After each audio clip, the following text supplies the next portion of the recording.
Bismillahirrahmanirrahim. Salam sejahtera.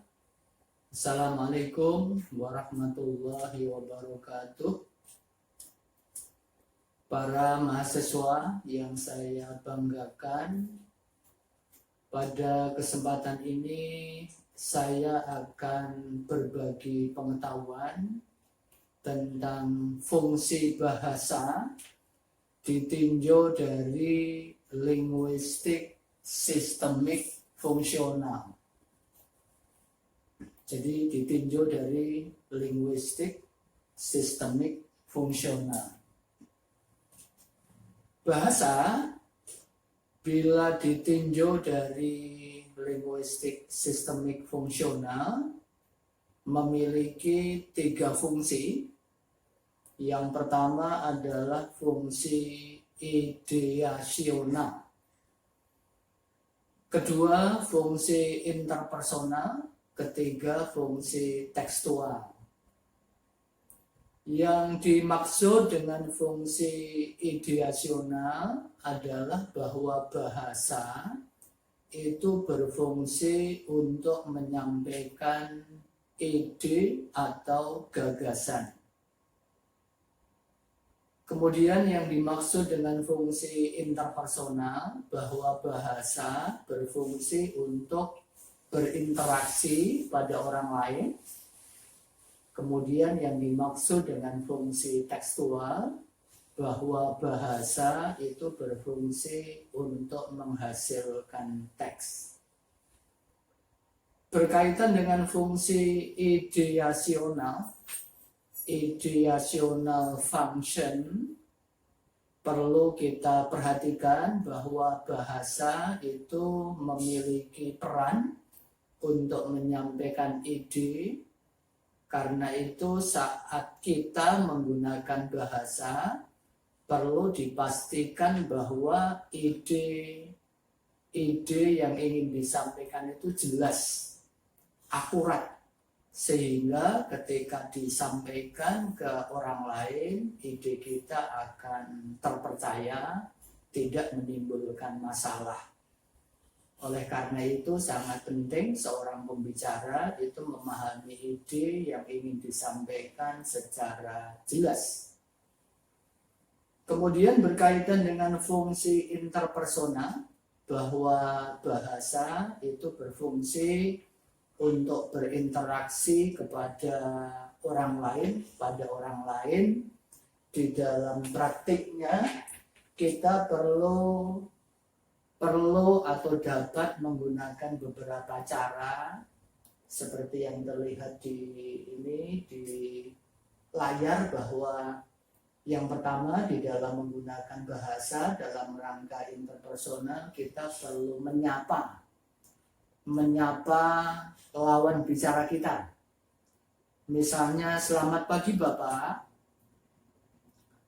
selamat malam Ibu, halo, hai, apa kabar? Kita bisa lakukan penyapaan seperti itu agar antara pembicara dan lawan bicara menjadi lebih dekat, karena kita manfaatkan kata sapaan tersebut. Yang kedua, agar interpersonal, kita bisa menggunakan strategi bertanya. Apa kabar Bapak? Kalau di sini, yang kedua ini penekanannya dengan cara bertanya. Bapak sehat? Anda sudah siap belajar? Bagaimana kabar Anda? Jadi yang kedua ini dalam rangka interaktif interpersonal, kita bisa menggunakan gaya bertanya kepada pihak kedua, kepada lawan bicara kita. Yang ketiga, dalam rangka interpersonal, kita bisa menggunakan kata-kata seperti maaf, tolong, silakan. Misalnya, silakan Anda dengarkan penjelasan Bapak ini. Maaf, Anda silakan mendengarkan. Tolong Anda dengarkan. Jadi penggunaan kata-kata seperti maaf, tolong, silakan itu sangat penting, mengingat secara budaya manusia juga cenderung tidak senang ketika terlalu diperintah. Karena itu, walaupun kita meminta orang lain untuk melakukan sesuatu agar pesannya tersampaikan dan hubungan interpersonal terjaga dengan baik, kita bisa menggunakan cara-cara ini, termasuk di dalamnya menggunakan kata-kata seperti maaf, tolong, silakan, dan yang lain. Dan ini juga dilakukan dalam bahasa-bahasa lain selain bahasa Indonesia. Misalnya kalau dalam bahasa Jawa itu ada istilah nuwun sewu.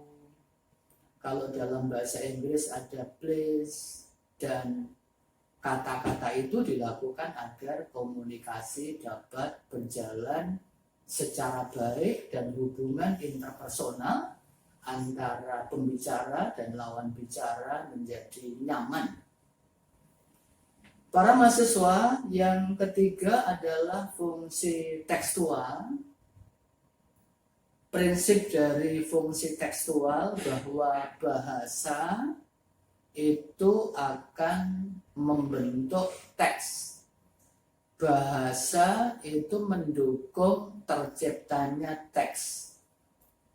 Kumpulan kata yang kemudian menjadi kalimat, kumpulan kalimat menjadi paragraf, kumpulan paragraf bisa menjadi subbab, kumpulan subbab menjadi bab, kumpulan bab menjadi wacana atau teks atau karya tulis. Itu artinya bahwa satuan bahasa tadi itu akan menghasilkan teks. Karena itu sangat penting diperhatikan agar teks yang kita susun itu optimal. Seperti yang kita harapkan, nomor satu perlu diperhatikan tujuan penulisan. Tujuan penulisan skripsi ini apa? Tujuan penulisan tesis ini apa? Perlu diperhatikan ini sasaran atau tujuan penulisan. Misalnya tujuannya mendeskripsikan pengelolaan tabungan haji pada BNI 46. Berarti targetnya atau tujuannya tadi mendeskripsikan pengelolaan tabungan haji pada BNI 46. Itu perlu dipahami karena itu merupakan tujuan atau sasaran dari teks yang dibuat. Kemudian kita perlu perhatikan juga nanti jenis teks yang cocok untuk digunakan sebagai kerangka penulisan apa. Misalnya ketika menulis teori, berarti secara prinsip menulis teori itu mendeskripsikan teori. Berarti kita perlu paham bahwa ketika menulis teori secara kerangka, secara frame, itu akan cocok bila kita menggunakan kerangka penulisan teks deskripsi. Kemudian setelah diketahui jenis teks apa yang cocok digunakan untuk menulis bagian tertentu, perlu kita lihat struktur teksnya. Misalnya kalau teks itu eksposisi, berarti secara struktur itu perlu ada ide, ada gagasan, ada pendapat, kemudian disertai dengan argumentasi. Yang berikutnya perlu juga kita semua paham bagaimana cara menegaskan gagasan. Kita bisa lihat berikut ini, ada kalimat karena COVID-19 terjadi, BBM akan dilakukan secara PJJ. Ketika disusun seperti ini, secara teks ini penegasan pada karena COVID-19 terjadi. Berbeda dengan ketika ditulis dengan struktur PBM dilakukan secara PJJ, karena COVID-19 terjadi, ini penekanan pada PBM dilakukan secara PJJ. Ketika dipilih satu kata yang paling ingin ditegaskan pada kalimat kedua itu adalah PBM. Berbeda pula dengan kalimat ketiga. Pada kalimat ketiga ini penekanan pada Mendikbud. Mendikbud menyampaikan bahwa karena COVID-19 terjadi, PBM dilakukan secara PJJ. Dengan demikian perlu dimengerti bahwa penataan satuan bahasa itu sangat penting dan akan sangat memengaruhi dari hasil teks yang kita susun. Dengan demikian, para mahasiswa yang saya banggakan, ketika kita menggunakan bahasa, kita perlu perhatikan ide yang ingin disampaikan. Yang kedua, perlu diperhatikan lawan bicara kita, strategi apa yang bisa kita lakukan, pendekatan seperti apa yang bisa kita lakukan, penggunaan kosakata seperti apa yang bisa kita lakukan agar komunikasi dapat berjalan secara optimal. Saat membuat teks, kita perlu menjadi manajer bahasa, manajer satuan bahasa, manajer dengan pengertian kita harus menata kosakata agar kosakata berada di tempat yang tepat, berada di posisi yang tepat, sehingga kosakata itu bisa mendukung fungsinya dan kebutuhan pada teks itu. Jika kosakata tidak diperlukan, kosakata bisa di PHK, bisa kita ganti dengan kosakata yang lain dengan pertimbangan agar teks yang kita buat itu optimal. Demikian para mahasiswa, dan nanti akan kita lanjutkan pada pembahasan yang lain. Antara lain yang penting adalah bagaimana cara menghubungkan antara kalimat yang satu dengan kalimat yang lain agar percepatan penyelesaian teks ya, karya tulis ilmiah dapat dilakukan. Salam sehat, salam semangat, mohon maaf kurang lebihnya. Assalamualaikum warahmatullahi wabarakatuh.